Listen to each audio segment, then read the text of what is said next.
경제와 투자를 보는 깊이 있는 시선 딥사이트입니다. 불과 일주일 한 열흘 상간에 미국의 은행들의 광속의 파산과 잇따른 조치들, 전염성 여러 가지 얘기가 나오고 있는데요. 미국 은행권 또 글로벌로 영향이 있는 금융권 위기의 영향은 무엇이고 원인은 무엇이고 영향은 어떻게 될지 오늘 분석하겠습니다. 이화여대 석병훈 교수님 딥사이트에 모셨습니다. 어서 오십시오. 안녕하십니까. 저희가 이제 관련해서 여의도의 시각들은 많이 듣고 있는데요. 우리 또 경제학자의 교수님의 시각은 어떠신지 기대됩니다. 궁금합니다. 예. 일단 실리콘밸리 은행, 당연히 저희가 잘 못 듣던 은행 이름이고요. 크레딧 스위스는 좀 들었죠. 게다가 또 못 듣던 퍼스트 리퍼블릭 은행, 이게 굉장히 빨리 퍼지고 있습니다. 이런 최근의 은행권의 문제들은 왜 발생하는 걸까요? 예. 최근의 문제는 아무래도 금리가 급격하게 오르니까요. 실리콘밸리 은행 같은 경우는 주로 실리콘밸리에 있는 스타트업 기업들, 소위 말하는 벤처 기업들과 거래를 하던 은행인데요. 이런 벤처 기업들 같은 경우는 미래에 많은 수익을 달성할 것이 예상이 되고 미래 수익 달성을 위해서는 현재 많은 리서치 디벨롭먼트에 투자를 해서 연구 개발에 많은 투자를 해서 미래의 신기술을 개발함으로써 수익을 달성을 하는 것이 예상이 되는 기업들입니다. 그러니까 당장의 큰 이윤은 얻지 못하지만 미래의 이윤이 얻을 것으로 예상이 되고 미래의 이윤을 얻기 위해서는 현재 뭔가 대출 등을 통해서 투자 자금을 조달해서 투자를 많이 해야 되는 기업들인 것이죠. 그게 소위 이제 벤처 정신, 벤처 구조죠. 그렇죠. 그런데 금리가 계속 상승을 하다 보니까 대출을 통해서 투자 자금을 조달하기가 점점 힘들어지고 그래서 그동안에 자신들이 은행에다가 맡겨놨던 예금을 찾아서 투자 자금을 쓰기 시작했었습니다. 그러니까 당연히 실리콘밸리 뱅크에서 예금이 계속 인출되기 시작했고요. 그러니까 그 은행은 기존에 자신들이 가지고 있던 자산, 대부분을 소위 말하는 안전자산이라고 했던 미국채, 그다음에 주택저당증권으로 가지고 있었는데요. 그 자산을 급기야는 처분을 해서 고객들에게 예금을 줄 현금을 확보해야 될 필요성을 갖게 된 것입니다. 그런데 금리가 올라가게 되면 당연히 채권의 가격은 떨어지게 돼 있거든요. 채권 가격과 금리는 반대로 움직이기 때문에. 그래서 채권 가격이 떨어진 상황에서 울며 겨자 먹기로 채권을 팔아서 예금 인출 요구에 대응을 하다 보니까 18억 달러에 대한 손실을 보게 되고 이거를 신주 발행으로 메꾸겠다고 고객들한테 주주들한테 서한을 발송했더니 오히려 내 예금을 못 찾는 게 아니냐 이러면서 이게 모바일로 정보가 확산이 되고 순식간에 SNS를 통해서 그다음에 이제 모바일 뱅킹을 이용해서 자신의 예금을 다 인출을 하게 되는 소위 말하는 디지털 뱅크런 현상이 발생이 되면서 급기야는 파산을 하게 되고요. 이런 불안 심리가 경제 전반에 확산이 되면서 다음번 은행은 뭐냐 이렇게 실리콘밸리 은행처럼 주로 IT 기업이랑 거래를 하는 은행이라든지 아니면 가상자산을 주로 투자를 유치했던 은행들 이런 고위험 고수익을 추구하는 고객들을 상대했던 은행들을 대상으로 제2, 제3의 디지털 뱅크런이 확산되는 것이 미국 그다음에 이제 유럽 쪽으로 옮겨가면서 연쇄적으로 지금 이런 금융권의 위기설이 확산되고 있는 것으로 보입니다. 말씀하신 것 정도까지 이해되는데 근데 크레딧 스위스 같은 경우는 또 그런 구조는 또 아니지 않습니까? 좀 다르지 않습니까? 그렇게 보면은 이게 지금 문제가 그런 금리 인상이나 벤처의 문제냐 이런 또 고민들도 좀 있어요. 스위스는 그러면 어떤 원인입니까? 크레딧 스위스 같은 경우는 대규모 투자은행인데요. 투자 실패로 인해서 작년부터 엄청나게 손실을 봤습니다. 그래서 2008년 금융위기 이후로 지금 최대의 손실을 보고 있는데요.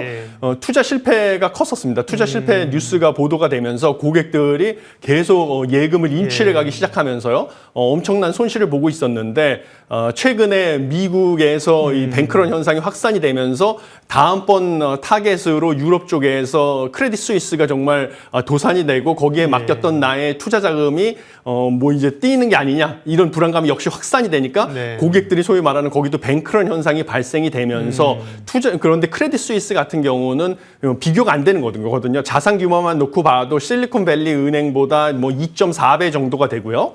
그다음에 여기는 투자은행이기 때문에 실리콘밸리 은행하고 다르게 파생금융 상품 거래도 활발하게 했거든요. 그래서 세계 9대 규모의 9대 투자은행에 속하는 은행이라서 크레딧 스위스가 붕괴될 경우에는 정말 전 세계 금융시장의 금융위기를 촉발할 가능성이 있다 보니까 스위스 금융당국에서도 긴급하게 70조 3천억 원의 자금 지원을 하겠다라고 선언할 정도로 지금 신속하게 대응하고 있는 것으로 보입니다. 그 실리콘밸리 은행하고는 성격이 좀 다르지만 약한 고리죠, 기존에. 그죠? 느슨해 있던 고리가 먼저 타격을 받는 건데. 근데 그 문제가 이제 거기서 끝이냐, 수면 밑에 뭐가 가라앉아 있느냐를 이제 다들 불안해하고 있는 건데요. 근데 또 이례적인 것은 말씀하신 디지털의 발전이라든지 정보와 속도가 빨라지고 SNS 이런 것 때문에 자금을 인출하는 뱅크런, 은행의 파산, 이것도 빛의 속도로 왔는데 정부의 대응도 굉장히 빠르게 미국 정부, 스위스 정부, 간밤에는 이제 미국 대형 은행들 조치들이 굉장히 빠르게 나오고 있어요. 이런 건 어떻게 평가하세요? 예, 이건 아주 바람직하다고 생각을 하고 있습니다. 왜냐하면 뱅크런으로 인해서 은행 파산, 뱅크런의 속도가 과거하고 비교할 수 없게 빨라졌기 때문에 뱅크런으로 인한 은행 파산을 막기 위해서는 내 예금을 못 찾을 수 있다는 고객들의 불안 심리, 이거를 차단해 주는 게 중요한데요. 그러려면 뱅크런이 빨라졌기 때문에 금융당국의 대응도 그에 맞춰서 빨라져야지만 막을 수가 있습니다. 불안 심리를. 그런데 이 미국 정부에서도 신속하게 예금자 보호법에서 보장하는 25만 불 이상의 예금도 전액 정부가 보장을 하겠다, 보호를 해주겠다 이렇게 선언을 했고요. 그뿐만 아니라 예금 인출 사태에 대응하기 위해서 은행들이 이미 가격이 떨어진 국채나 주택저당증권을 울며겨자 먹기식으로 팔아서 손실을 보는 거를 막아주기 위해서 뭐 33조 원 규모의 신규 자금을 채권 펀드를 조성을 해서 액면가로 국채와 저당증권을 담보로 잡고 1년 동안 대출을 해줄 테니까 이걸로 예금 인출 수요를 대응해라 은행들에게 이렇게 제시를 했거든요. 금융당국에서 미국에. 이거 정말 적절한 조치였다 이렇게 판단을 하고 있습니다. 네. 그러면 이제 궁금증은 소비 이게 금융의 시스템 위기로 가느냐, 거기까지는 아니라는 게 일반적인 지금 얘기인데요. 그래서 뭐 제2의 리먼 사태가 될 수 있다는 경고도 나오고, 경고야 뭐 센 얘기야. 어쨌든 관심을 끌 수 있어서 하는데, 근데 돌이켜보면 리먼 사태도 하루아침에 터진 게 아니라 그 전에 워싱턴 뮤추얼이나 사실 베어스턴스가 무너졌잖아요. 그러면서 연쇄적으로 갔기 때문에 그런 소위 이게 위기가 확산될 가능성 혹은 뭐 제2의 리먼 사태가 될 가능성, 여기에 대해서는 교수님 어떻게 보세요? 제2의 리먼 사태가 될 가능성은 아직까지는 낮다고 보고 있습니다.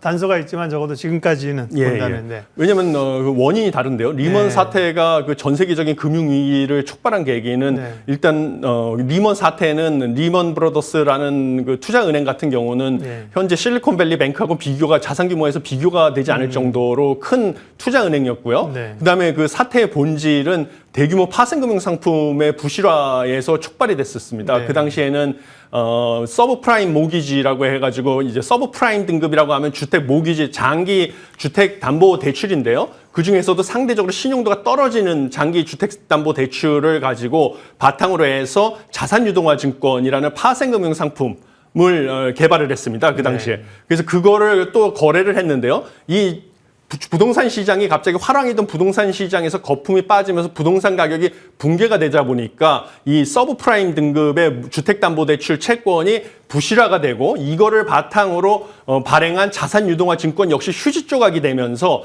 이 파생금융 상품들이 다 거기에 막대한 투자 자금이 있었었는데 그게 다 휴지 조각이 되면서 대규모 부실이 확산이 돼서 금융위기가 촉발이 된 것이었습니다. 그렇지만 이번에는 그런 대규모 파생금융 상품 거래가 연루된 것이 아니고요. 그다음에 실리콘밸리 뱅크 같은 경우는 이 중소유 규모의 은행이고 그다음에 특정 그 벤처기업과 거래를 하고 있는 은행이기 때문에 그런 중소규모의 은행하고만 여러 가지 위기가 발생할 수 있고 위기의 근본 원인은 이 고객들의 불안 심리로 인한 예금 인출, 뱅크런이었는데 그 불안 심리 확산만 차단해주면 금융위기는 해결이 될 것으로 보이기 때문에요. 과거와 같은 그런 대규모 금융위기는 사실 크레딧 스위스 그 위기만 잡으면 유럽에서 걱정하실 필요는 없다 이렇게 생각을 하고 있습니다. 지금은 대응들이 꽤 빠르게 잘 되고 있다는 말씀입니다. 당시에도 이제 금융위기가 몰아왔던 두고두고도 이제 미국의 정치권이나 금융권에서 우리가 리먼을 왜 잡아뜨렸지? 지금 사실 그렇게 얘기한다는 거 아닙니까? 그죠? 그걸 좀 막았어야 하는데 이런 얘기도 있다고 하는데요. 그러면 우리 금융권은 어떨까요? 우리는 과거에 저축은행 사태를 사실 한번 겪었습니다. 그래서 이제 그 이후에 이런 건전성 같은 건 많이 강화를 했는데 그 이번 사태도 우리가 뭐 미국에서 거론되는 은행들과 직접적 포지션이나 이런 건 없지만, 근데 생각해보면 우리도 사실 PEF 문제 이런 게 지금 수면 밑에 사실 가라앉아 있어요. 상체기로. 국내 금융권의 영향은 어떻게 보세요? 예, 당장은 큰 영향은 없는 것으로 보이는데요. 국민연금 같은 경우만 직접 투자나 간접 투자로 인해서 실리콘밸리 뱅크에 투자를 해가지고 손실을 볼 것으로 예상이 되는데 그거 외에는 큰 영향은 없는 걸로 보이는데요. 그렇지만 아직까지 방심을 하고 있을 수는 없는 것이 디지털 뱅크런 현상이 우리나라에서 발생하지 말라는 법은 없습니다. 우리나라도 모바일 뱅킹이 세계 어느 나라보다도 잘 구축돼 있는 나라거든요. 그것뿐만 아니라 SNS를 통해서 여러 가지 뉴스가 확산되는 속도도 정말 세계 어느 나라보다 빠를 가능성이 큽니다.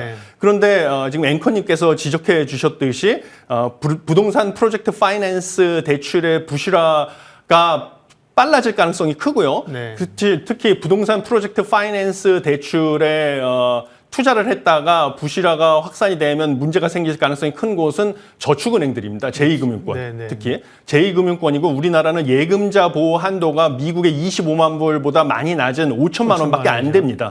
그러면 미국보다 좀 고객들이 5천만 원만 넘어가도 내 예금이 그 돈이 뜯길 가능성이 크고요. 그다음에 저축은행이 부동산 프로젝트 파이낸스 대출이 부실화돼서 도산을 하게 되면 당연히 내 예금이 날아가니까 그런 소문이 확산이 되게 되면 순식간에 뱅크런이 발생해서 도산이 될 가능성은 미국보다 훨씬 위험이 크기 때문에 이 부분에 대해서는 뭔가 예금자 보호법에 5천만 원 한도를 갖다가 늘린다든지 아니면 요번에 기업 예금 같은 경우는 미국에는 25만 불의 예금자 보호 한도가 있었지만 기업의 예금 규모는 훨씬 크지 않습니까? 개인보다. 그래서 기업 예금자 보호 한도라도 좀 개인보다는 더 높여준다든지 이런 좀 제도 개선이 필요하다고 보고요.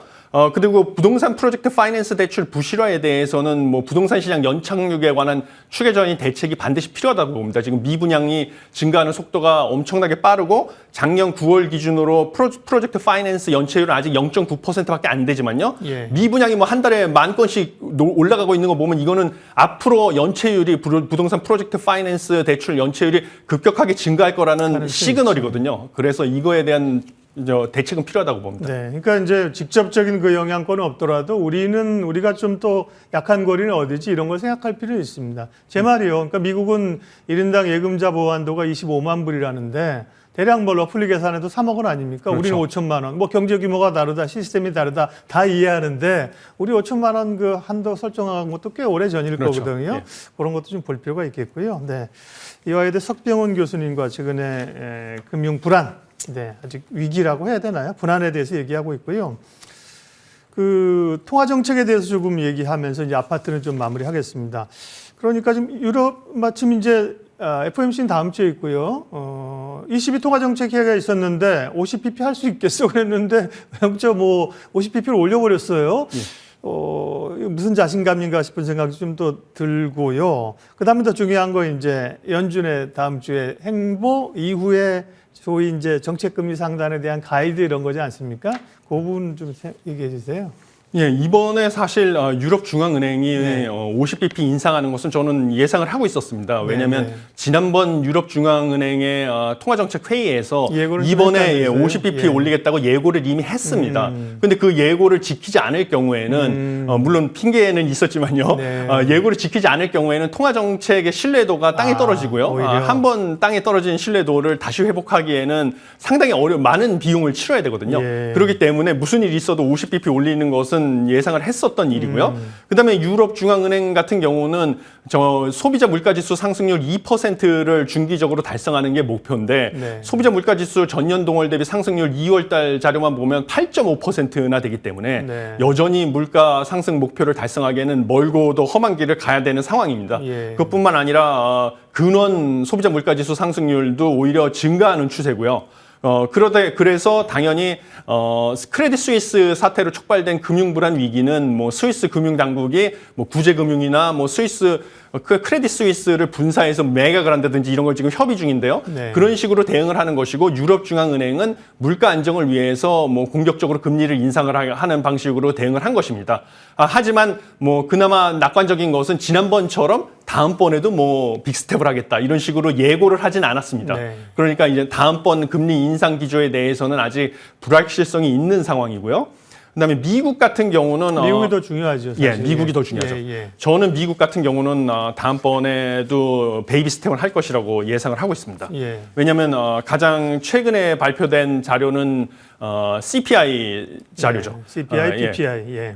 CPI하고 PPI인데요. PPI는 뭐 전년 동월 대비 상승률이 떨어져가지고 이거는 네. CPI의 선행 지표이기 때문에 그것은 뭐 긍정적인데요. 예. 그래서 그나마 빅스텝이 아니라 베이비 스텝이라고 저는 생각을 하고 있습니다.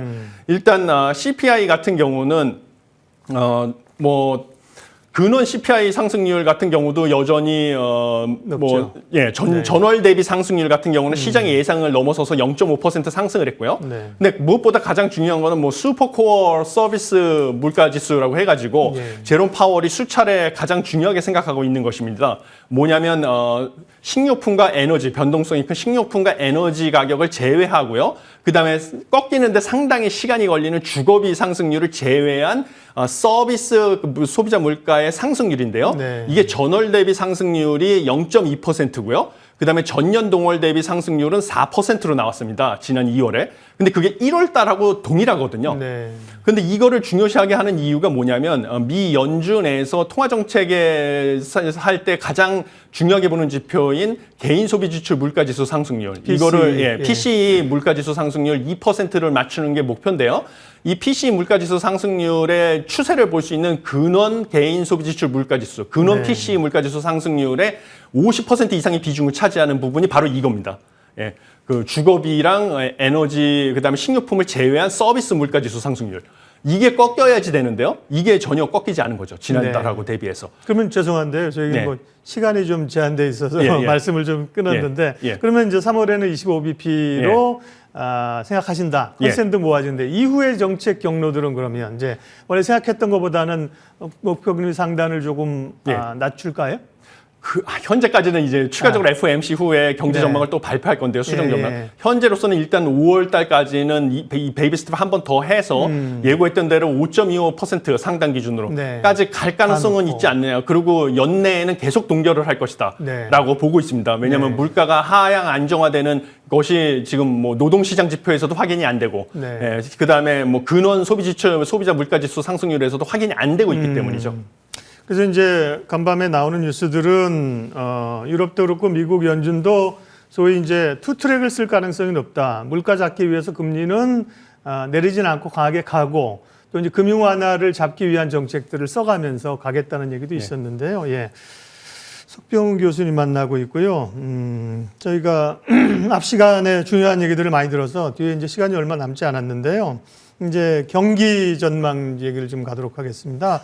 안 그래도 원래 미국은 사실은 좀 경착륙 우려가 있다가 연착륙으로 좀 선회하는 이런 분위기였습니다. 뭐 노랜딩 이런 단어는 빼고 그런데 다시 좀 이런 사태가 나서 지금 경기 흐름이 어떨까? 원래는 사실 제가 궁금한 게 교수님 오시면 사실 꽤 낮지 않은 금리지 않습니까? 지금 성장률도 높지 않으면 사실은 이제 침체 속 물가인 스태그플레이션에 가까운데 최근 시장에서는 골디락스라고 얘기하고 있거든요. 경기가 어떻게 되는 거예요? 미국 경기 같은 경우는 지금은 뭐 경착륙 가능성은 뭐 없다고 보고요. 연착륙의 가능성이 점점 커지고 있다고 봅니다. 가장 지금 뭐 오늘 제가 놀란 그 지표 같은 경우는 미국의 주택 착공 건수죠. 신규 주택 착공 건수 2월 달 자료가 발표가 됐는데요. 늘었대요. 6개월 만에 증가 추세를 전환해서 전월보다 무려 9.8%나 증가를 했습니다. 그런데 미국의 거시경제학자들이 제가 가장 미국의 경기 동향을 볼 때 가장 정확한 선행 지표로 삼고 있는 게 이 신규 주택 착공 건수입니다. 이게 반등을 했다는 것은 이제 시차를 두고 미국의 이 경기가 살아날 거라는 가장 강한 신호거든요. 근데 이게 6개월 만에 증가 추세로 전환했다는 것은 미국의 경착륙 우려는 걱정하실 일이 아니다. 이런 시그널로 보고 있습니다. 연착륙의 가능성이 높아지고 있다. 중국 얘기까지 좀 하고 마무리를 가야 될 것 같습니다. 중국은 2008년 금융위기 당시에는 제조업 쪽에서 세계 경제 이제 구원투수 역할을 했는데요. 지금도 이제 코로나를 풀면서 기대감은 있고 또 그때와는 다른 우려들도 많고 그렇습니다. 중국 경제의 영향력은 어떻게 보십니까? 중국 경제의 영향력은 저는 2008년 금융위기 직후보다는 많이 세계 경제에서 줄어들었다고 생각을 합니다. 가장 큰 이유는 뭐 최근에 코로나 사태, 그 다음에 뭐 미중 갈등과 러시아 우크라이나 전쟁 이후로 세계 국제무역 질서의 분절화 경향으로 인해 가지고 많은 그 미국의 우방 국가들이 생산 기지를 갖다가 중국으로부터 다른 나라로 옮겼거든요. 그래서 가장 수혜를 본 나라가 소위 말하는 아세안 5라고 해서 뭐 베트남 같은 나라들이죠.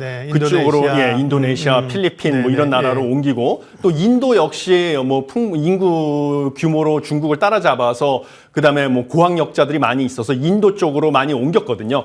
그래서 세계 공장 역할을 하는 중국의 그 역할이 과거보다 많이 줄어들었다. 그런 측면에서 중국의 기여도는 떨어졌고요. 그다음에 중국이 리오프닝을 하게 되면 중국의 소비 수요가 살아나서 이것은 세계 물가를 상승시키는 측면이 되고요. 그래서 최근에 에너지 가격이 상승한 이유는 중국이 공장을 다시 가동하고 이러면서 에너지 수요가 중국에서 늘어났기 때문으로 보는데요. 반면에 중국에서 제품 생산이 늘어나면 이것은 세계 물가를 또 하락시키는 측면이 됩니다. 근데 둘 중에 어느 게 더 커서 세계 물가에 어떤 영향을 미칠지는 데이터가 더 쌓여야 되는데 미 연준에서는 아직까지는 두 개가 비슷한 영향을 줘서 세계 물가 자체는 두 효과가 상쇄돼서 큰 영향이 없을 거라고 보고 있습니다. 네.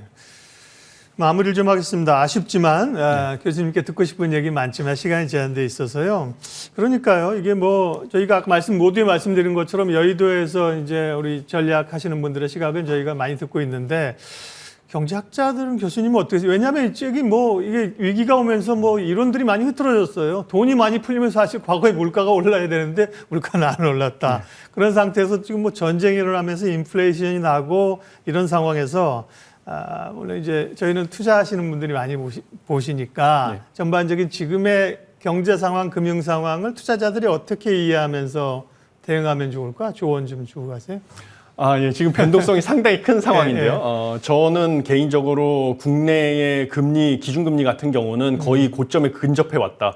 그래서 뭐, 금통위에서도 3.5%로 동결을 할 것으로 보이고요. 앞으로도 우리나라 한국은행의 정책 목표는 물가 안정인 동시에 금융 안정이기 때문에 금융 불안 아까 앵커님께서 지적해 주셨듯이 프로젝트 파이낸스의 대출 불안 우려가 커져가지고요. 추가적인 기준금리 인상은 쉽지 않다라고 생각을 하고 있습니다.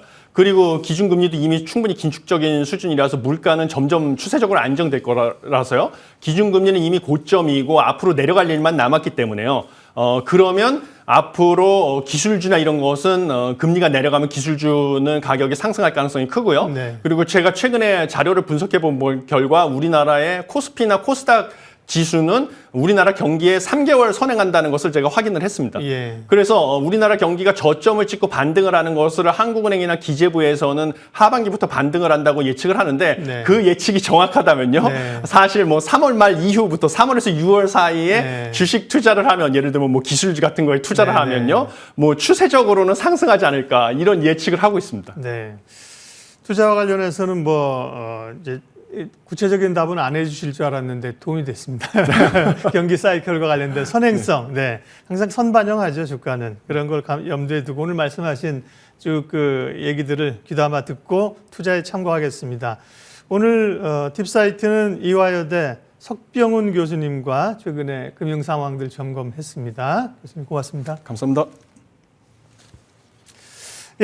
지수 확인 잠깐 하고 마치어도 되겠네요. 시간이 코스피는 2390, 0.5%, 코스닥은 1.4. 또 아까 저희 시작할 때보다는 또 좀 올라왔네요. 다만 심리적인 불안감들이 여전히 투자자들에게 남아있다. 주말 사이에 또 뭔 일이 일어날지 모른다. 그래서 조금 주춤거릴 수 있습니다. 시장공감 10 오늘은 여기까지 하겠습니다. 고맙습니다.